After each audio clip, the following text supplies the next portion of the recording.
Alright, just got a quick Postbag video for you guys today.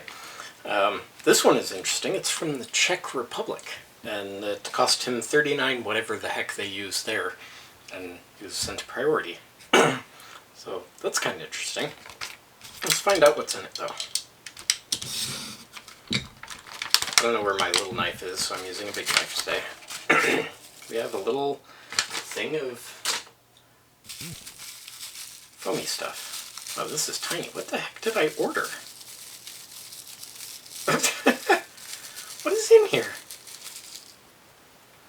Oh, okay. I know what these are. I was not expecting them to be this tiny, but I suppose that makes sense. So what these are is little tiny 6-volt tungsten ampoules. Let me turn my power supply on here real quick, and I'll put some 5 volts across them. I'll have a quick look at the bulb. So yeah, it's just a little bulb. You can see it maybe glowing a little bit there. Yeah, you can sort of see it. But yeah, that's for some stuff I'll be doing with the oscilloscope when I build something called a Wien Bridge Oscillator. And an odd thing with the Wien Bridge oscillators is that you can achieve really smooth sine waves and current control with an op-amp, some support components, and a little tungsten bulb like this. Alright, so the next thing is this little thing that says Toy Accessories ×3 from China, which is more of a usual thing. I don't normally get stuff from the Czech Republic. Although, come to think of it, I think my, that fancy glow-in-the-dark powder stuff that I got for my Cherenkov lamps, I think came from somewhere in that area. So what do we have here? We have some foil-wrapped something or other here. What do we have? Okay, so these are little tiny, pardon me while I open one up. Wow, these are a lot tinier than I thought they were. That's really cool. So this is a little tiny buck converter with, I believe this one has battery protection in it.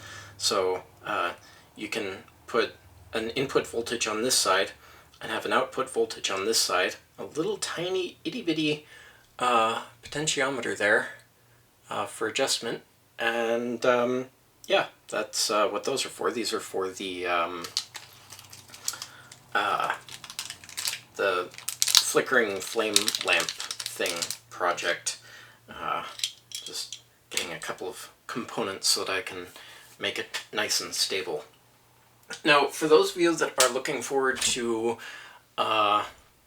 projects involving the oscilloscope, it's going to be a couple of weeks until I can start doing stuff with the oscilloscope. The reason being that the LED driver that I have running my bench lights here is it produces way too much electromagnetic interference and basically renders the oscilloscope worse than the little pocket oscilloscope I had before, because it's picking up... Now, this isn't a problem with the oscilloscope, it's just that the fancy oscilloscope is so powerful and so sensitive that it's picking up this EMI from the LED driver. So I need to get a better LED driver, which I need to come up with about 30 bucks for, so it might be a couple of weeks before I can get the new LED driver, install it, and then I can start doing stuff with the oscilloscope. Because I'm just gonna drop the money on a proper Meanwell high quality, low EMF LED driver. Now, that's not saying that the LED drivers that I bought are bad. Like, they certainly do their job quite well, and there's, you know, very low flicker and all of that. It's just they're not shielded and they don't have filters on them to protect sensitive equipment from electromagnetic interference. So anyway, so hopefully soon we'll have some oscilloscope videos once I get that new driver in. If you haven't already, go ahead and click here to subscribe. Right over here is a video that YouTube thinks you'll enjoy. Right here is the Postbag playlist, and right here is a link to Patreon that you can use to help me buy stuff to do things with. So thanks so much for watching. Bye-bye.